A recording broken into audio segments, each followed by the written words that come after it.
Thank you very much for being here. Thank you, Brett.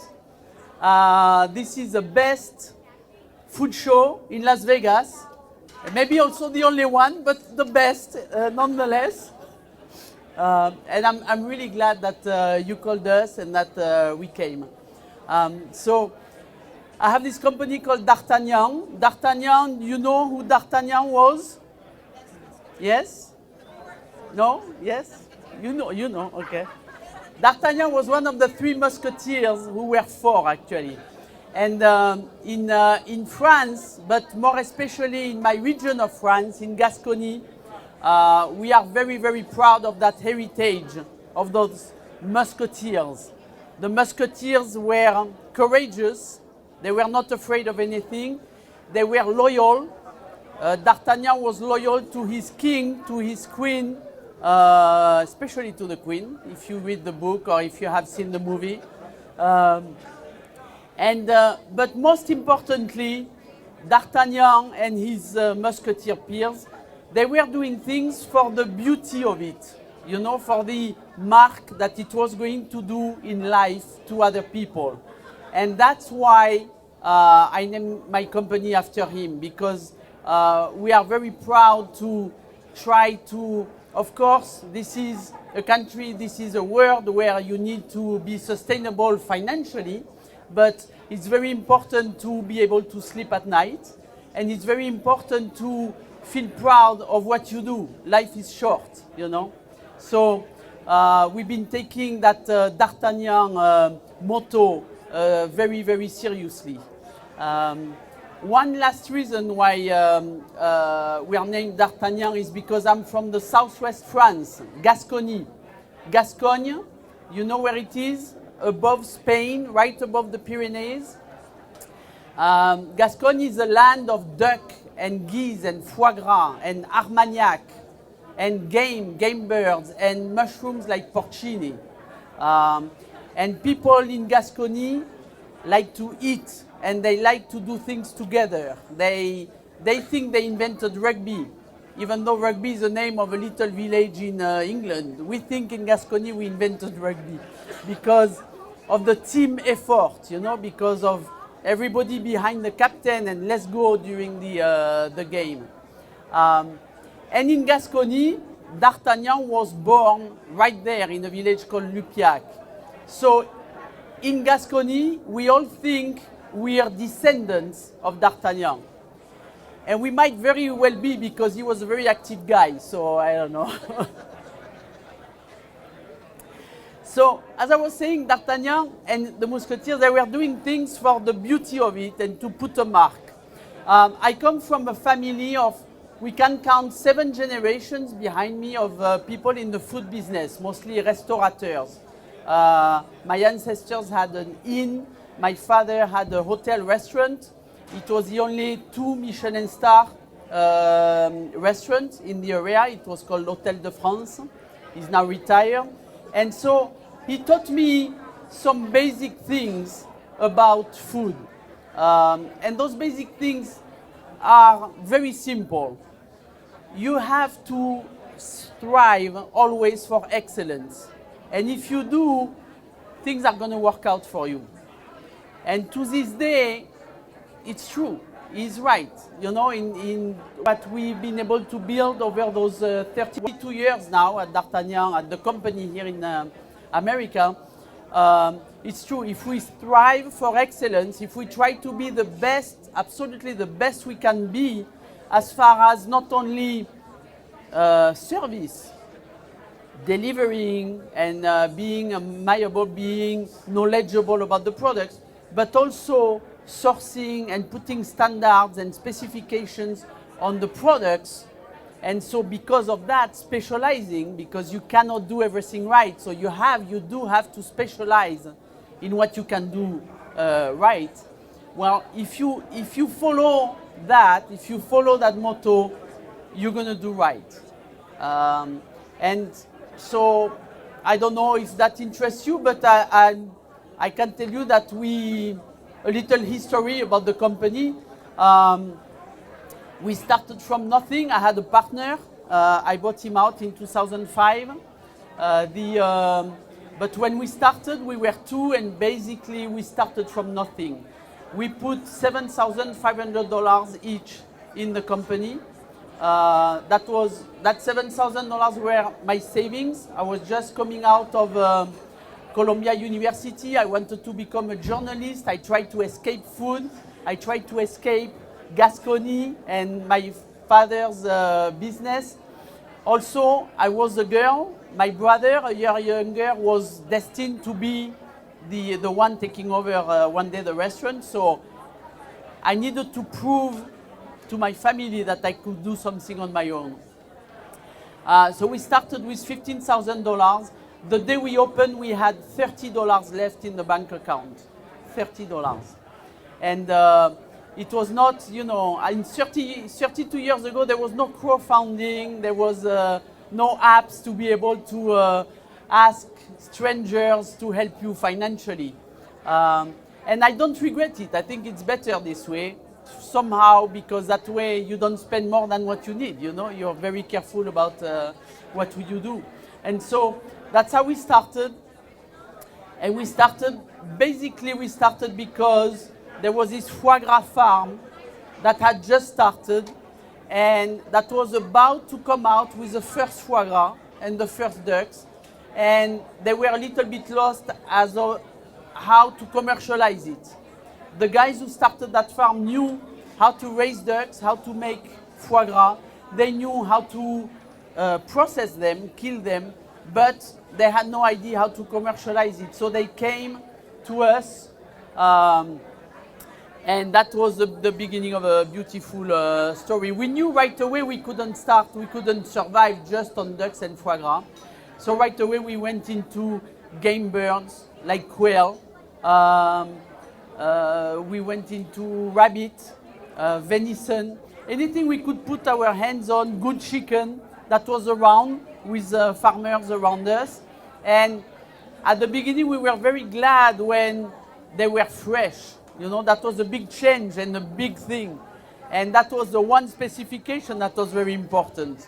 But over the years, we've been able to really tighten and get our specs a little higher up on the ladder. And so today, we don't need to go and beg farmers or ranchers anymore. They kind of come to us. And every species of animals that we treat, we have a system where we have an agreement with the slaughterhouse. We also have an agreement with a group of farmers. They know what we need from them, and I'm going to give you, just to make it simple, for example, on a Berkshire pork from Missouri, at the foot of the Ozark Mountains, there are those ranchers, and so we ask them to raise Berkshire, pure Berkshire breed pigs. They have to do that in a humane manner, no stress. They have to have enough ground around them to be able to rotate 4 times the group of pigs, because pigs love to to destroy land, basically. So you need time for the land to restore. And if possible, oak trees around, so there are acorns and there are plenty of things to be able to munch on and have fun with while they are outside and frolic outside. And of course, no antibiotics and no growth hormones, no kind of medication whatsoever at all. That's the principle number 1. And so as we meet with them, we put together a system where they know, it's totally transparent. We know how much it costs to raise them. They agree to raise them to our demands.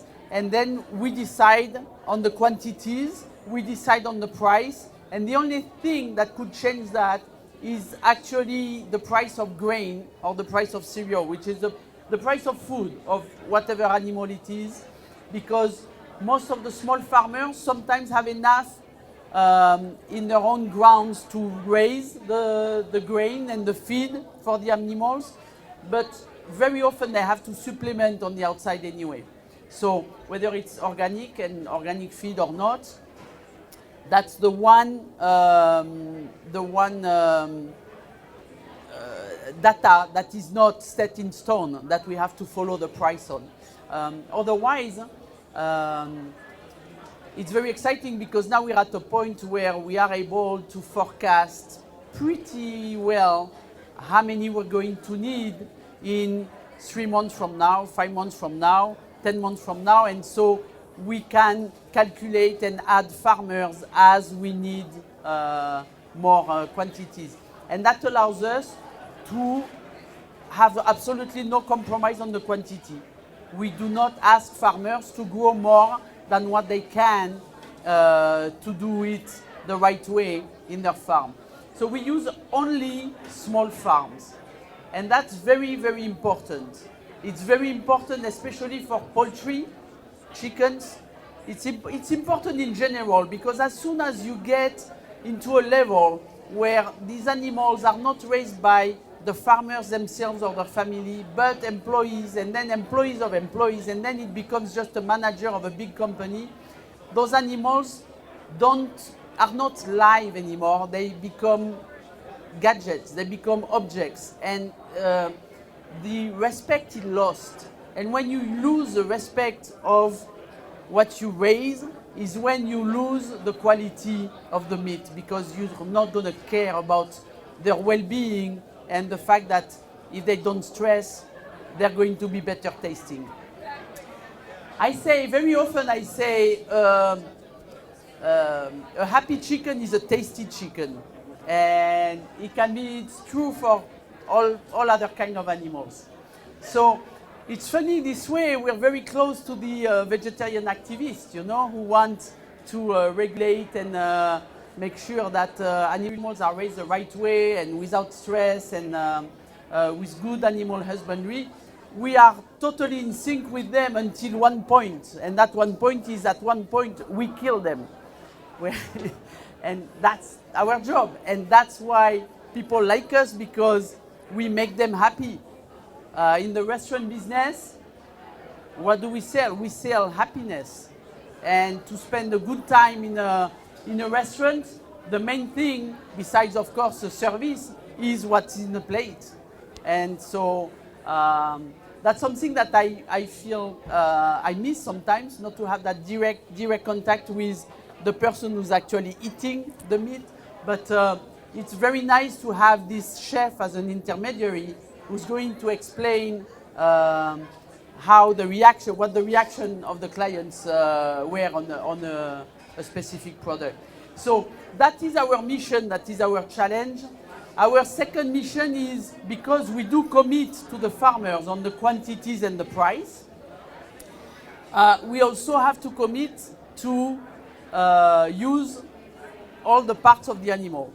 And that's a big challenge. That's much bigger than anything else. Forecasting, after a while, you can try to make it work, even though it's a very perishable business.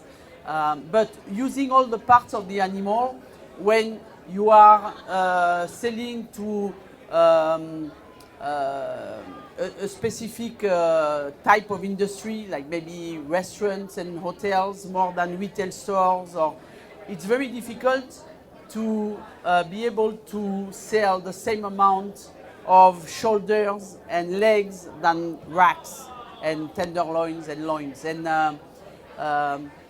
it's a very important part, because if you cannot put the value on those lower cuts, somebody, whether it's us or the slaughterhouse, is going to have to sell it on the commodity market at the commodity price for an animal that has been raised in a way that is more expensive. Small farming is more expensive than factory farming. Making sure that they have room to roam around is more expensive. The way we transport them is more expensive. The way we kill them is more expensive. So it is a challenge, and it is very important to be able to use all the parts. Also, if I learned one thing from my father, and I learned several things from my father, but one very important one, my father always said that a good chef is not somebody who can cook and do good things with lobster, caviar, foie gras, truffles. A good chef is somebody who can take what comes in nature and do something good with all the parts of that animal. And so that stayed with me. This is our mission at D'Artagnan. That's what we do. And so the forecasting, the usage, and beside that, that's pretty much it, because after a while, you know, when you went around all the different species of edible animals, nobody invented a new one.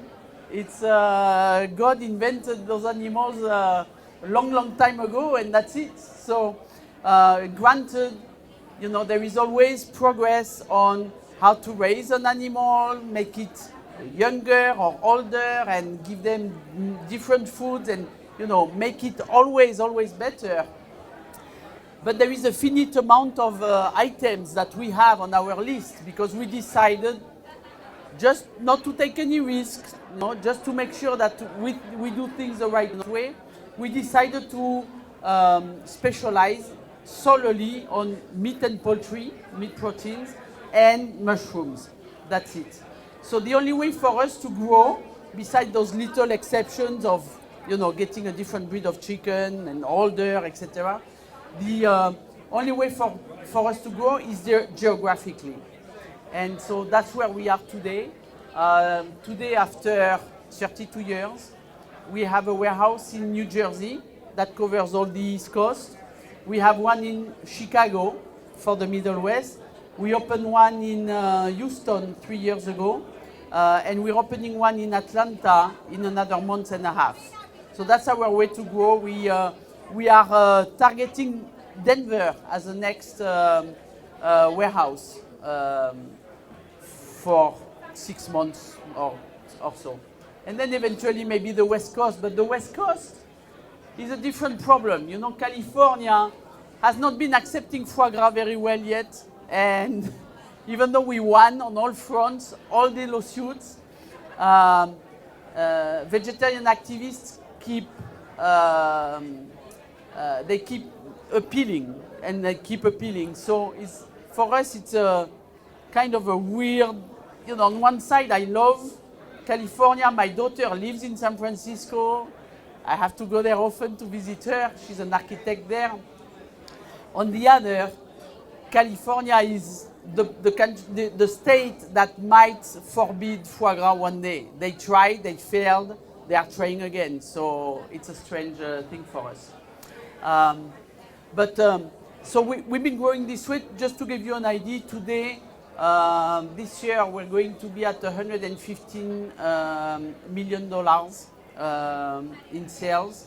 We have altogether, we have 55 trucks. Sometimes I think I own a trucking company. And we're at 260 employees between all the sites. So I don't know, I think unless I go to a totally different subject, which would be the State of the Union of the sustainable and local ingredients in America today.